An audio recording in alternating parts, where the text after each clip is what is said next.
看过国际新闻，再来看咱的代志，伫咱台湾发生的代志，全台湾唯一的这个人力的梯度，就是伫新店的碧潭。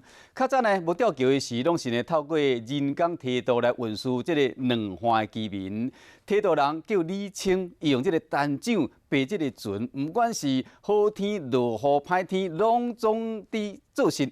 就敢若风台天停业尔，一抓20块，差不多需要4-5分钟。李清讲，伊本身已经10年来已经提到过真侪人啊，不过这个石头呢有够辛苦，无人要接手，伊考虑年底就要收单，安尼这个风评这个文化有可能因为安尼来消失。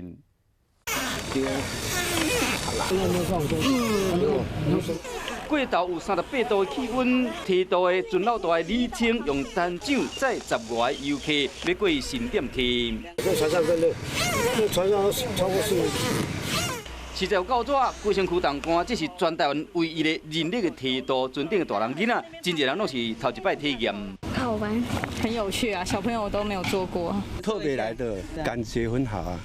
梯度是真辛苦的苦力，嘛需要技巧。几百公尺新店开4-5分钟就会过。